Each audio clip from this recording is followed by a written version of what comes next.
This is AEW Unrestricted. I'm Aubrey Edwards with my best friend in the world, Tony Schiavone. Tony, how you doing? I'm fine. I'm really excited about today's podcast. No, you're not. Oh, man. Yeah, What a because liar. I was told I'm told that one of the greats of all time, one of my favorites of all time, one of the most wonderful people backstage of all time is going to be on with us. And hold on a second, I just got this note. Oh, he's not available. We're going to have to use Eddie Kingston instead. So. Fuck. Okay. You know what? I hate Dairy Queen. How about that? All right. Damn. All right, Shivani, you can take that Oreo cookie blizzard and shove it right up your ass, all right? I like Cold Stone or Stone Cold, whatever. Stone Cold, yeah. Boom. That's right. The Stone Cold Stunner. I was going to intro Eddie Kingston, but I think that was enough. Oh, my God. Go ahead. Eddie, it's really great to see you, buddy. Super great. You're such a liar. It's great to see you too, TS. T-Murder, as I like to call him. All right, I want to go through your accolades a little bit because there's quite a long list. I have accolades? You have accolades. You did a bunch of shit, man. You didn't just talk your way into shit. Like, you actually did things. No, I don't know about that. I did things on a very low level. On a low level. Independent level. Yeah. Combat Zone Wrestling World Heavyweight Champion, Chikara Grand Championship, which you held for 924 days, two-time AAW Heavyweight Champion, IWA Mid-South Heavyweight Champion, two-time IWA Mid-South Tag Team Champion, two-time AAW Heavyweight Champion, Evolve Tag Team Champion, DDT Ironman Heavy Metalweight Championship, and then the TNA World Heavyweight Champion. Some good stuff, man. I told you have accolades. Yeah, I saw your facial reaction for 924 days of holding that Chikara Grand Championship. That's quite a long time. Yeah, well, half of that was because the company shut down for like a year and a half. For an angle. There was an angle, yeah. Right, yeah, so what? Okay, I'm just going to jump ahead to that one because, like, what was that like? Well, when the angle was pitched, I said that's the dumbest thing I've ever heard in my life, the angle. And I was against it. But, I was proved wrong when they did the angle and then they did some YouTube stuff. And then next thing you know, there's 1,500 people in Easton, PA. Damn. For the return show. So I was like, I guess it worked. Yeah. So I can't really say anything. You never know what's going to work. I knocked out Icarus in the match. Hey, oh my God. I remember hearing that story backstage. Knocked him out, and Bryce is like, don't kill him. Oh, that was the second time. Me and Icarus like to beat each other up a lot. That's when he kicked me in the face, and I looked at, there's a GIF somewhere where he kicked me in the face. I look up at Bryce, I go. And that's when Bryce goes, don't knock him out. I went, okay. That was it. All right, backtracking a little bit.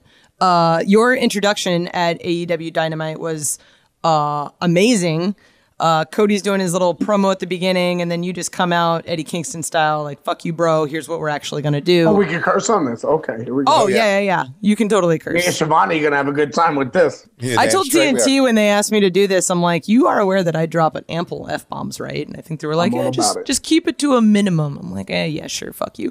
Two already. Yeah, all right. So you challenged Cody for the TNT Championship. How did that come about?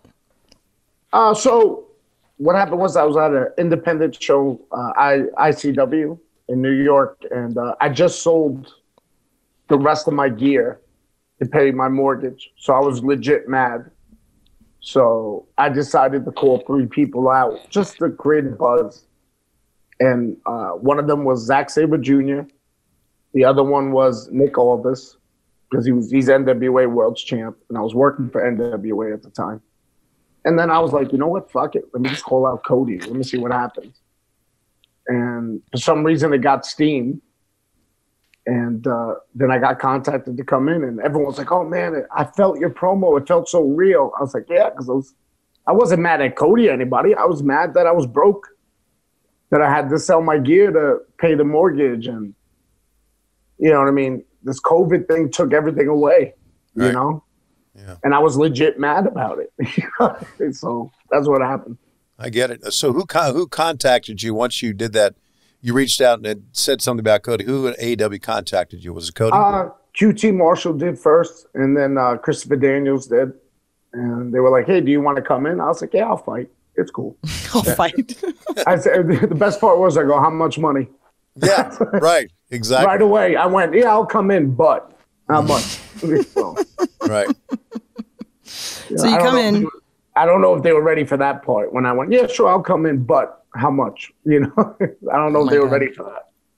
So well, you come in. They should be ready for that, right? I mean, that's what it's all about. Yeah. Yeah, it's a different time now, Tony. You know, I'm 38, 18 years in, so maybe the younger guys would just be happy to get an opportunity. Right. And I was just like, look, F an opportunity. I'm trying to get paid.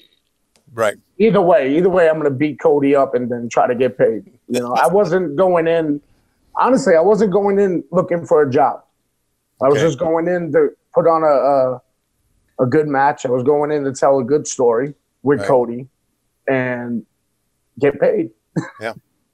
So talk about that match a little bit. What was it like working with Cody in the ring and your two styles kind of coming together? We both like the same stuff. Well, of course, he grew up on NWA. You know, I tell everyone the story. Growing up in New York, you get WWF all the time. And I would only get NWA during the winter because my dad wanted to get illegal cable so he can watch HBO and watch Inside the NFL. So that's the only time I would get TNT, or not TNT, TBS it was at the time. Right. So that was the only time I would see NWA. So I got lucky to see the Starcades. But the summer, I didn't know what NWA was doing in the summer at all. Right. So, but those are the styles that I was attracted to. And ECW brought me back in to wrestling. So that was the style I was into. All Japan Pro Wrestling. So just a harder hitting style and the moves, setting the pace and telling the story. And I also felt like Cody had great matches with other guys, but he didn't fight. Like, no offense to those other guys, they're all great. Especially Jake, you know, Hager and all them. They're all great in their own way. But I believe Cody didn't have a guy who was going to put pressure on him and, you know, get up in his face and make him, you know, make Cody fight back. And he did. So that was the story I was trying to tell. That's why I cut the promo and was saying, oh, you don't know nothing about grinding. And that promo was just setting up for Cody to beat me, to look like the tough guy. You know what I mean? Or not look, but be the tough guy. You know, people just thought I was just talking shit for the sake of talking shit. It was, no, to help with the match. So when Cody kicked out and when Cody went through the tax and still beat me and smacked me around and put on the figure four, that was the point of me saying, oh, you don't know how to grind. You don't know how to do this. And then he does it, and I go, okay, there you go. Like, I wasn't expecting anything. I was like, all right, cool. I did my job. Thanks, appreciate it. And you were signed a very short time later. Talk about how that happened. How did that all come about? It was crazy. Like, next thing you know, I'm getting hit up from people, Tony, and I don't know anything about fucking Twitter. You know what I mean? I just put pictures up and retweet stuff. And all of a sudden, everyone's hitting me up going, hey, you're trending. Mm-hmm. My first question was, oh, that's cool. Do I get paid from Twitter for trending? Like a true indie veteran. But that's what I thought. I go, maybe they give me $100 or something on my PayPal. I didn't know.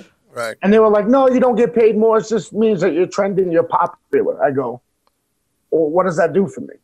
You know what I mean? Right. I didn't know it does anything. Sure. But supposedly it was overwhelming. It was. And that blew my mind, and I'm humbled about that. I didn't think people would even care, to be honest. And because of that response, they were like, oh, yeah, let's bring him in. You know what I mean? And I was just like, this is bugged out. This is crazy. Yeah. I remember calling my mother when I signed the contract, and she was happy.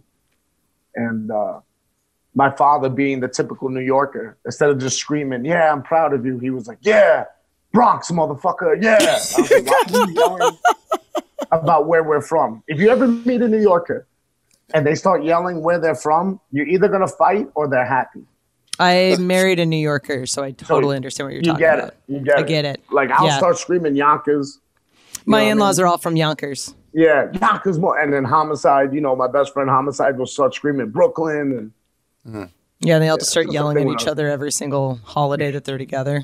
Yep. Oh my God. It So was much just pasta. it was really honestly overwhelming to be honest with you, because I don't know, man. I still see myself as that 5'8" skinny kid on the street corner. I don't see myself as Eddie Kingston, pro wrestler. No, I'm still the same guy. You know what I mean? Just a little bit more mature. And so I run into Tony. Little bit. It does come across that way, that you're still that fighter, that guy. I mean, that's your persona, you know? Mm-hmm.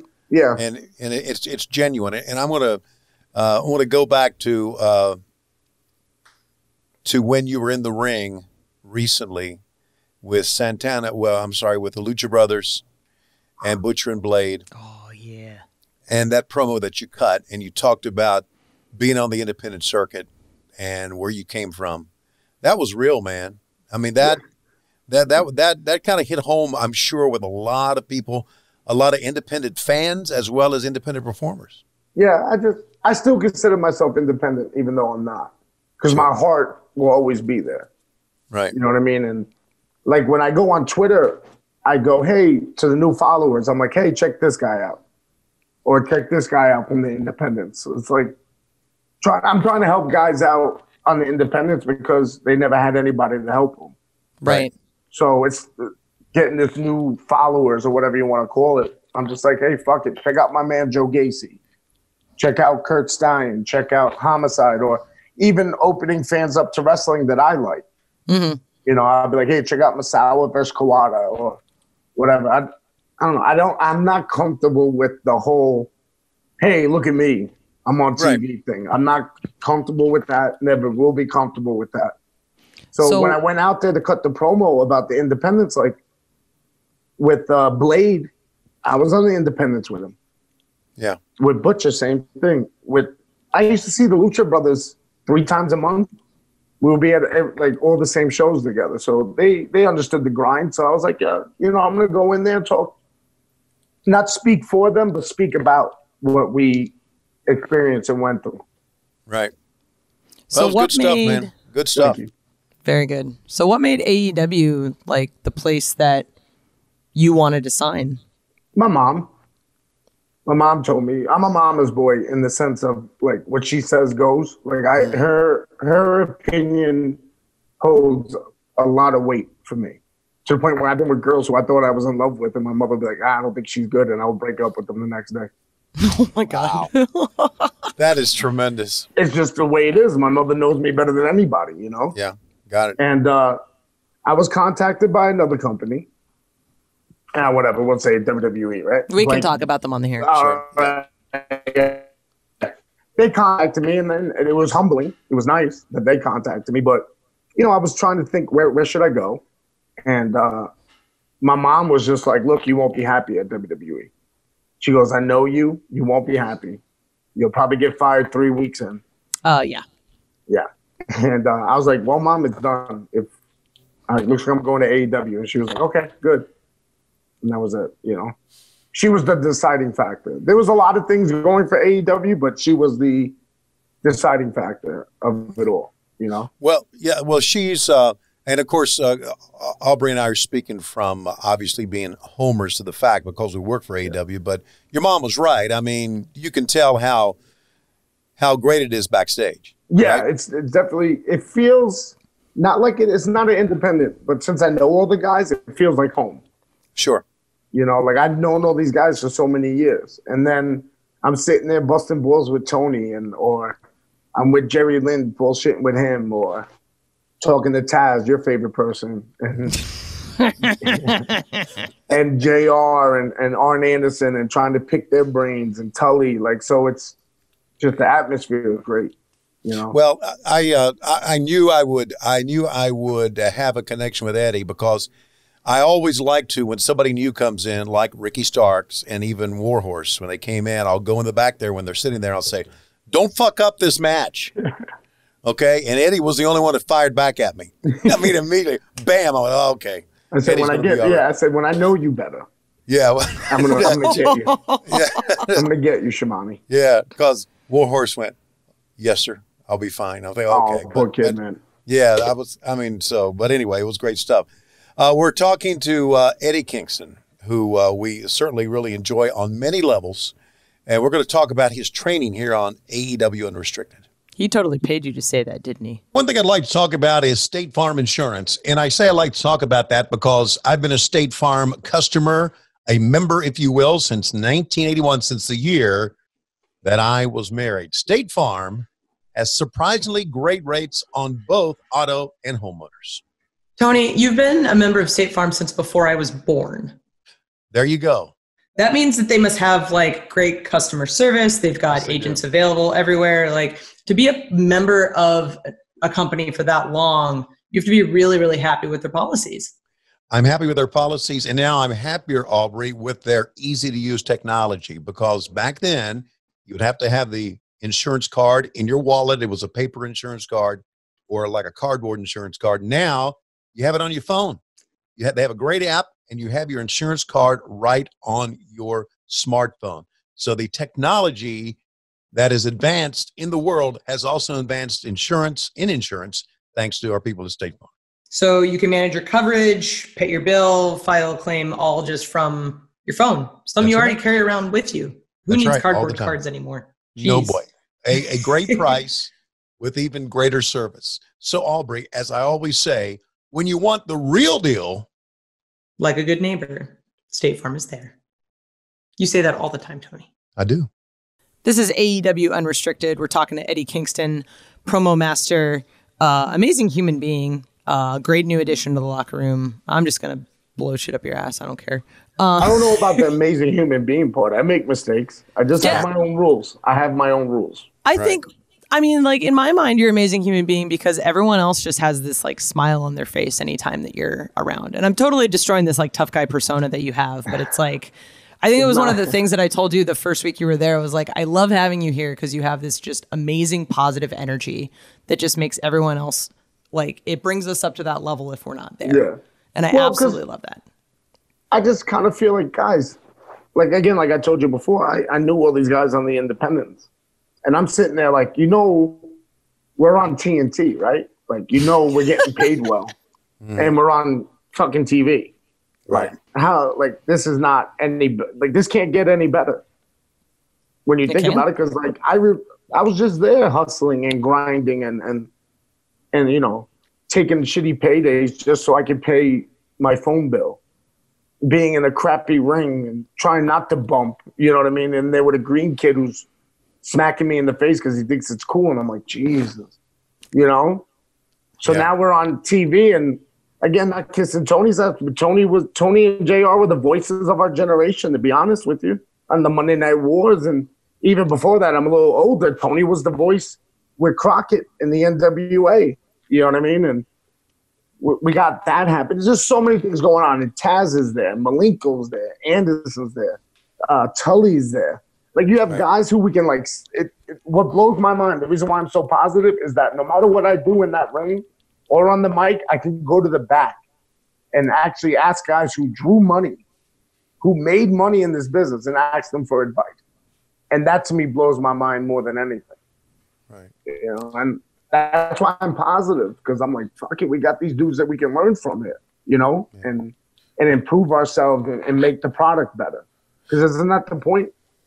Maybe I'm dumb, but I think that's the point. No, you're right, and you're very aware. You're very self-aware, and not everybody is. And I wish, not everybody is ever going to be, but I wish more people were like that, aware of what they got in their situation, because it makes for better employees. It makes for a better working atmosphere. It does. No, it definitely doesn't. I just think a lot of guys are very young and don't understand the opportunity, maybe. But I hope they understand it soon, because I don't know, sometimes it takes guys to hit like rock bottom or something, or, you know what I mean, or getting fired. I hope no one does. I'll never take food off any man's plate ever in my life. I learned that a long time ago. Right. But I hope they learn it before they're kind of forced to learn it. You know what I mean?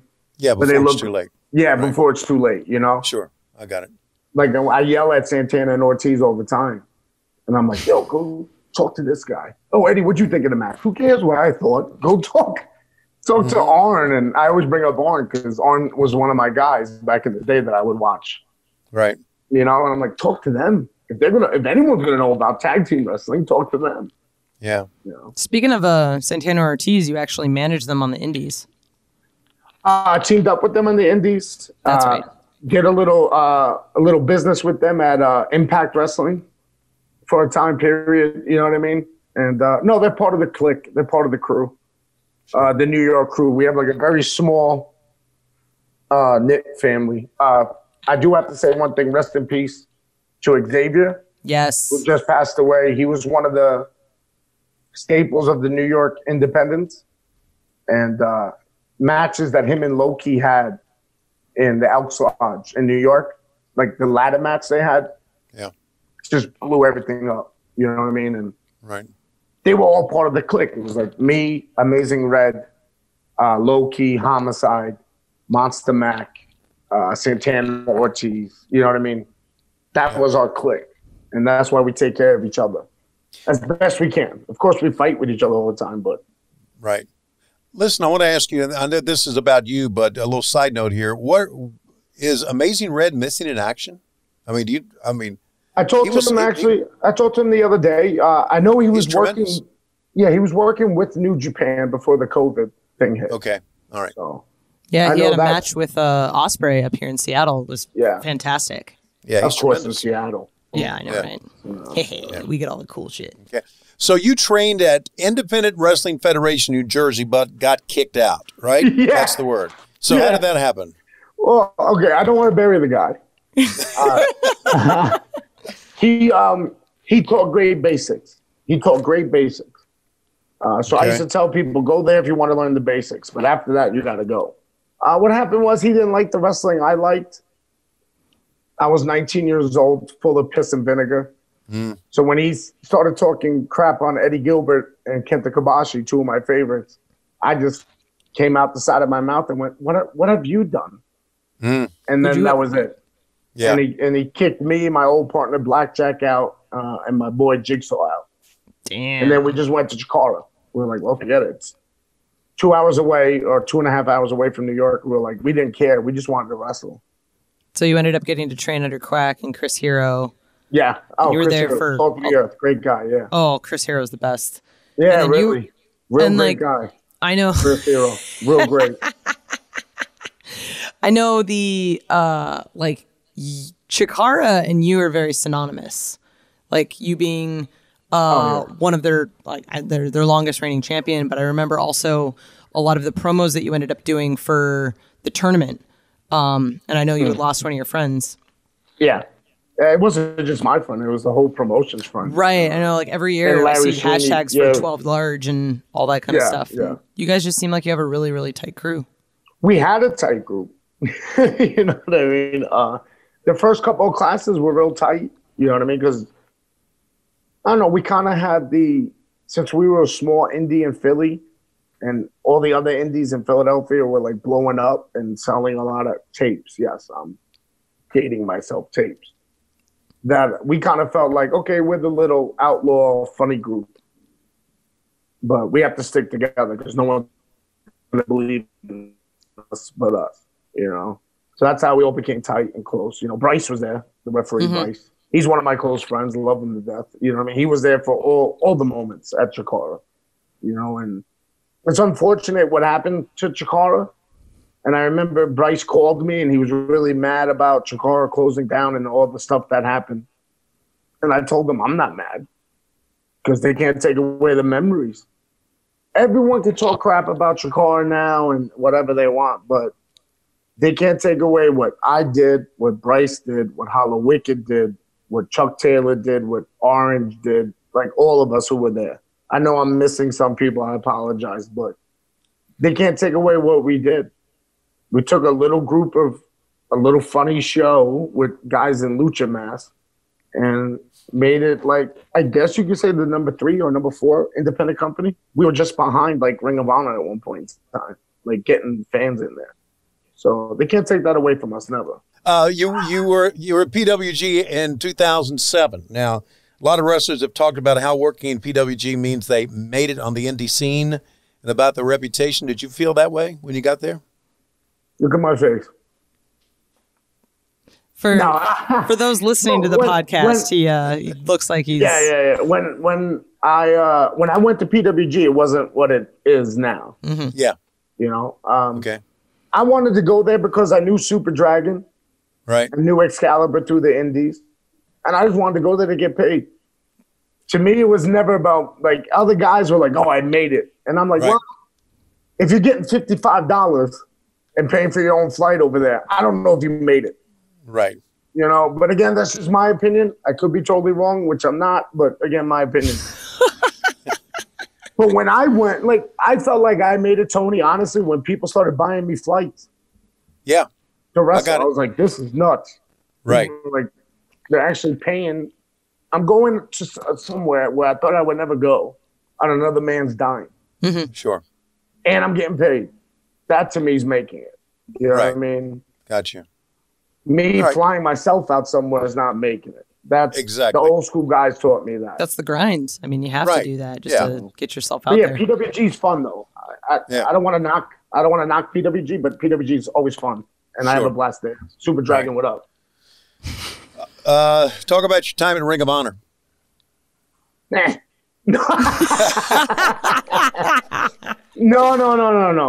Okay. So I was first there when man, there's been a couple times I was there. Right. I was there when Gabe Sapolsky was booking.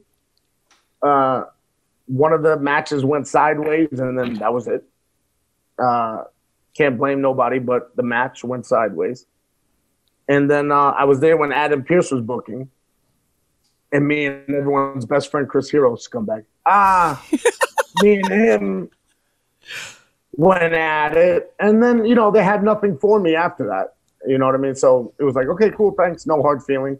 And then I went back when someone else was booking, and me and Homicide did not get along with anybody in the locker room. So we were there for a cup of coffee, and that was it with Ring of Honor. But Ring of Honor, what's up, Tony? Explain when you said the match went sideways. What exactly are you saying? It was me and Jigsaw in the match, and then two guys were supposed to run in who were part of my team, and one of them was a manager. Okay. He didn't want to act like a manager that day. He wanted to act like he was a wrestler. Oh. So he started beating up one of the wrestlers, and I just looked at him and went, yeah, we're done. Wow. We're done. You just killed it. Like, he didn't want to play his role. He thought he was, and I like the guy, don't get me wrong, great guy. But at that point in time, he thought he was better than what he was. And he was better than the manager role. And I was like, dog, you weren't even that good of a wrestler to begin with. So, yeah. But it is what it, but that's why none of us went back until after Gabe Sapolsky left is when I came back. They were done with us, and I don't blame them. The shit went sideways. If I was a booker or a promoter and the guy didn't do what I wanted to do, yeah, bye. Get out of here. Like, I don't blame nobody for that. You know what I mean? This is a business, man. I get it. And same thing with Adam. He was like, hey, we have nothing left for you. All right, cool, thanks. I get it. Like, I don't hold grudges about that stuff. It's a business. It's not a personal thing. It just happens. Impact, you mentioned that you were Santana and Ortiz, the Exchange faction with them and Conan, or the Latin American Exchange faction. LAX. Come on, Tony. Sorry. Get with the LAX. program, Tony. Jeez. Okay, so talk about that. You son of a bitch. So this is me. I'm gonna bust Ortiz and Santana's balls right now. Okay. Do it, please. So what happened was, and some people may think this is a fact, or I'm just busting balls. What happened was LAX, Santana and Ortiz were stuck in the mud. They had no story, and they were busy jobbing out to Sami Callihan and his boys. Hey, Sammy, what's up? You know what I mean? And it's no disrespect. I love Sammy. I'm just saying that's what they were doing. Okay. So Santana was like, oh, let's bring Eddie in. Okay. And brought me in, and then the idea came original LAX against the new LAX, and Homicide's my best friend, so that was easy. Hernandez does whatever Homicide wants to do. And, I love Hernandez too, but he's a big goof. He knows what's up. You know what I mean? Homicide says jump. He goes, how high? That's it. And then they came up with the idea of splitting it, and then LAX versus LAX. And then me and Conan went at it on the mic. You know what I mean? Which was fun. I always loved saying stuff to Conan on the mic and then kind of like mess him up because I said something he wasn't expecting. And he'd be like, So I always got off on that. And then he would be like, you son of a bitch. I was like, what? So, and then we had that stupid concrete jungle match where it was, the ring was naked. It was just boards. It was just boards. No canvas, nothing. And we were killing ourselves out there. Not a lot of fun. And the boards were popping up and we had to repop them down. And it was just, it was an experience, I'll tell you that much. And then, after that, they came up to us and they were like, hey, we have nothing else for you guys. And I was like, not my show. And I walked away. That was it. Like, other people were mad. I wasn't. I was like, whatever. You're just there to get paid. What can I do? What can I fight every promoter and booker? Because if I did, I wouldn't be here right now. After a while, it's like, all right, man, I get it. All right. All right, we're talking with Eddie Kingston, and it's a very, very revealing, very straightforward, very honest interview. We appreciate that, Eddie. No, of course. We ask people to send us questions on Twitter, and we're going to hit you with those questions and let you know that you're not getting paid per question on Twitter. Well, no, Tony hit me up and told me about that. Tony, TK, my new best friend. Yeah, he hit me up and told me, don't worry, Eddie, you're not going to get paid for this, but don't worry. I was like, all right, TK, I trust you. Okay. We asked, by the way, if you want to send us questions, use the hashtag AEW podcast, and we'll be talking to Eddie about an abundance of things coming up. This is AEW Unrestricted. We're here with Eddie Kingston. We've got a plethora of questions from people on Twitter, which Eddie does not know how to use, so I'm glad that we're guiding this. The big question I had, and I'm sure a lot of people have, comes from Dylan Hager. What is your beef with Dairy Queen? Nothing. I love Dairy Queen. It's like the bottle of Shivani. That's really it. That's what I live for. You guys don't know. The reason why, we talked about why I signed it was my mom. But you know what? We're unrestricted, so let's just call it like it is. Let's shoot. I signed the bottle of Tony Schiavone. You're doing a damn good job of it. Thank you, man. That's all I'm trying to do, brother. All I'm trying to do is bother you every day that I can. Okay. And also yell about Conrad. Yeah, yell about Conrad Thompson. Absolutely. Also, here's another way to bother me, and you knew it by wearing a New York Knicks jersey backstage. Yes, I did. What the fuck are we doing? Oh, that's tremendous. Tremendous. I did an old Patrick Ewing jersey, baby. I got you. Wow, you sure did. Okay. KS Mac on Twitter wants to, who did you study or did you study to learn how to do promos? And do you actively practice those promos that you do? I don't practice them. A lot of the stuff's off the top of my head, or if I hear a good song lyric, I'll build off that. Right. That one song lyric. And I always tell people everything I say about myself is a shoot.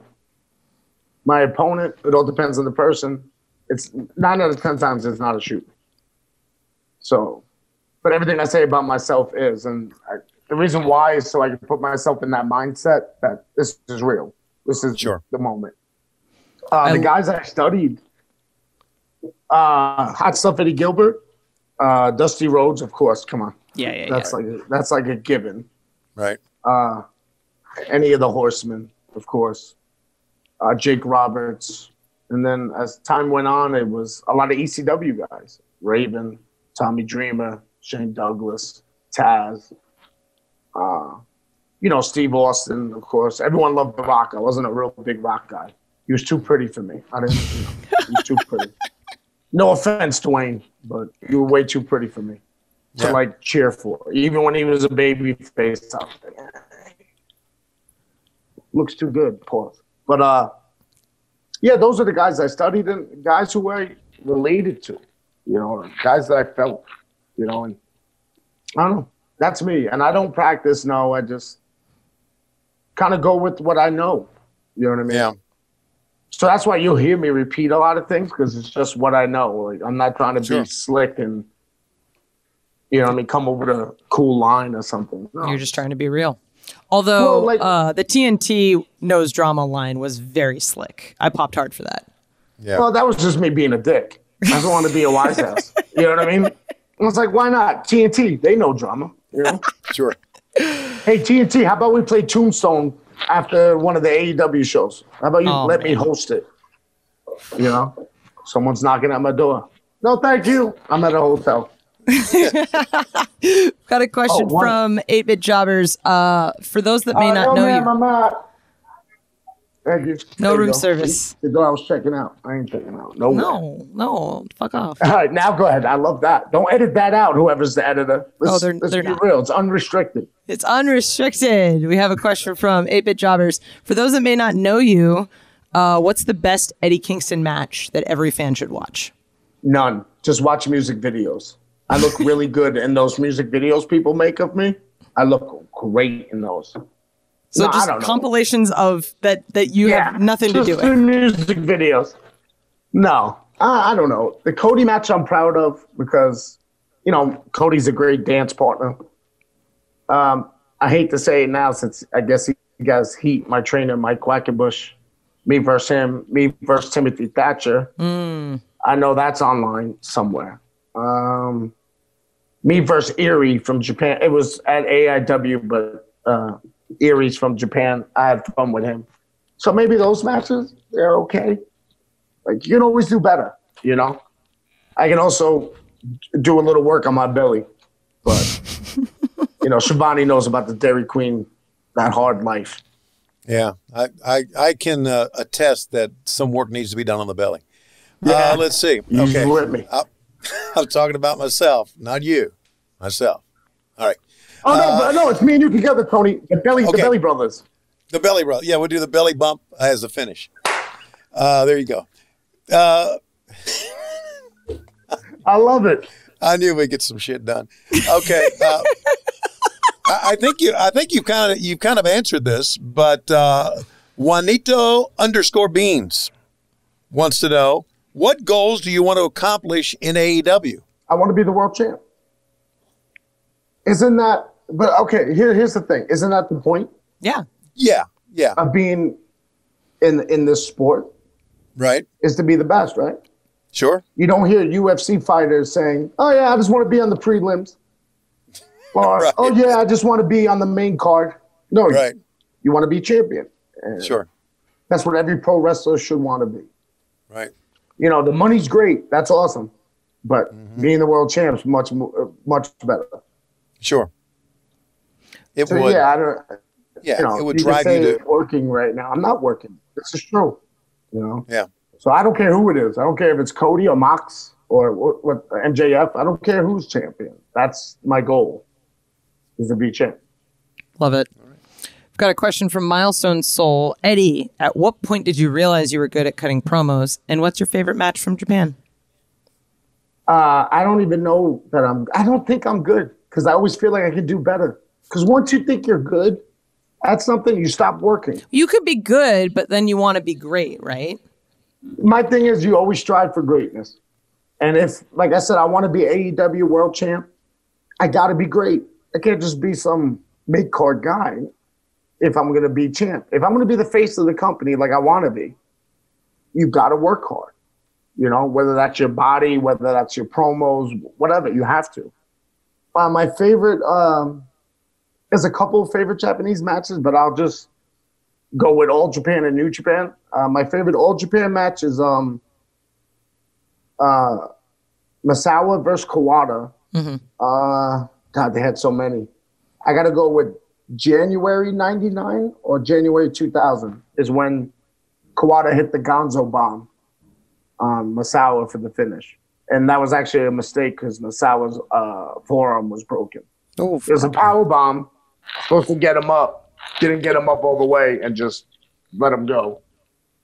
And I got to say, favorite New Japan match is Masahiro Chono versus Keiji Muto, G1 Climax, 1991. Those are the matches. And also Kobashi versus Masawa from Noah, 2003. So those are the top three matches I could say for me. All right. We are going to blog_guts, also known as the Spook Show Review. I guess that's their website. Not sure. Will we see a possible reunion of Eddie, Santana Ortiz, and Diamante reforming a certain very popular stable? No. No, you're very adamant about that. It's not being adamant. It's just being honest. They're busy playing touch butt with Chris Jericho in the Inner Circle.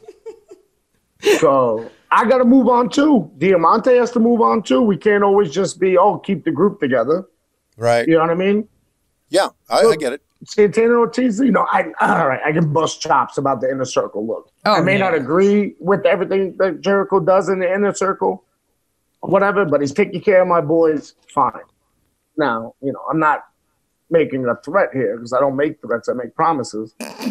If Jericho messes with my boys, then I got to get in there. But for right now, no. There's no need for us to get together, and there's no need for them to leave the Inner Circle, I guess. And there's no reason. Trust me, there's no reason for me to join, and there's no reason for Diamante to join the Inner Circle or join up with me. We go our own ways. That's the way I look at it. Got it. We have a question from Mindrunner. Should AEW? I love these names. I know it's people are trying to get their shit in, man. Like a Chuck Taylor match. Yeah. Ayo, ayo. Oh my God, my favorite. I was working a match with Best Friends, and Moxley comes up and goes, "Are you the guy that did Soul Food? You're the guy we have to blame for that? What the fuck, man?" Popped me so hard. Should AEW consider a hardcore division? No. Hardcore matches should be when it's serious. You know what I mean? When you do something too much, it just takes away from it being special. Absolutely. Like, it's like if we have a cage match every Dynamite show. Sooner or later, it's okay. It's just another one. No, the hardcore matches and the lights out matches and all that stuff should be saved. Should be saved for something special as the phone goes off. Yeah, no, I agree. You're right. It doesn't make it special at all. No, not at all. That's a good call. Yeah. Maybe that's the old school in me. Right. And no, I think that's a good point. But I also understand the younger guys. Like, everyone busts on these younger guys for doing all these crazy flips and stuff like that. Look, I don't judge it because I can't do it. You guys go ahead and rock and roll, man. I can't do it, so I find it impressive. Right. This is something probably you've already answered, but we can go through it again. A Thunder Chunky PA wants to know, after years of being a top indie performer, what's it like being with a company that has a major national television presence? It is surreal. Very surreal. That all of a sudden my Twitter matters. Right. And my Instagram matters all of a sudden. No, it's very surreal, but I don't know, man. Once I get out there, that surrealness is gone. Because once I get out in that ring or on that stage, whatever you want to call it, it's time to go to work. It's time to show and prove, And whatever, people don't want to say we're in a war or whatever, but look, bottom line is we're running up against another show from another company. Yeah. So there's something going on. So we got to show and prove.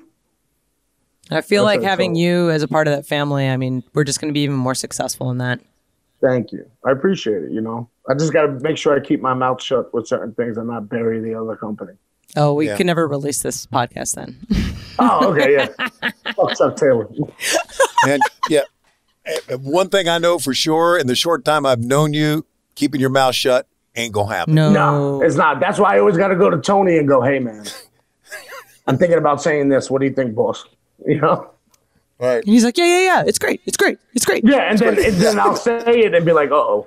It's like, I don't know. It's great. Christopher Daniels comes up to me and goes, "Eddie, I don't know."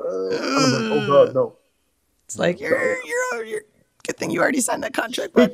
Yeah, exactly. The ink is dry, brother. And also, I want to put over Christopher Daniels real quick. Yeah. Because we talked about Ring of Honor. Christopher Daniels was part of the best three-way or triple threat match I've ever seen. Oh, shit. I mean, and it was on the first Ring of Honor show. I'm not trying to put over Ring of Honor guys. I'm just You're trying to put over Christopher Daniels. Yeah, it was Christopher Daniels versus Low-Key versus Bryan Danielson. And till this day, that was 05, I think. Till this day, that's probably one of or the best three-way I've ever seen. Damn. Yeah. So Christopher Daniels, another guy. Pick his brain, please. Seriously. Somebody. Yeah, absolutely. You know? Absolutely.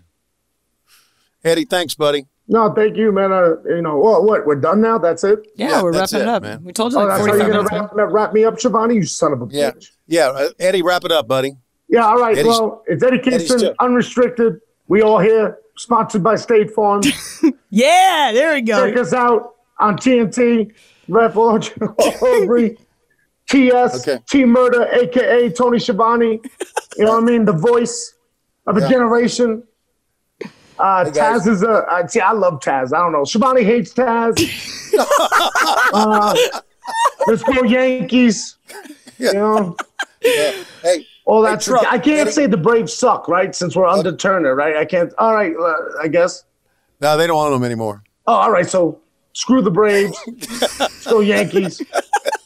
All that stuff. All right. Eddie Kingston, get at me. Holla. Oh, man. Yonkers. Okay. Well, we don't have to do a lead out then. I mean, Eddie kind of covered everything, right?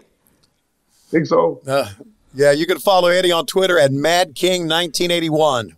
Yeah, there you go. I don't even know my name. Thank you, Shivani. I appreciate that. you're I know Eddie Kingston 81 on Instagram. That's all I remember. Yeah, there you go. Because your Instagram matters now. Yeah, I guess it does. You can subscribe to AEW Unrestricted for free on Thursdays, wherever you get your podcasts. Like, subscribe, comment. I'd love to hear from you guys. Use the hashtag AEW podcast. When you've got questions, we'll ask our guests. We'll ask previous guests. I don't know. We'll ask people whatever the fuck we want. It's great. As Eddie said, Hashtag suck it, Shivani. I want that hashtag to make it. He's still talking, Truck. Cut him off. He's still talking. Cut the mic off. as Eddie mentioned, Dynamite is on Wednesdays on TNT at 8 Eastern, 7 Central.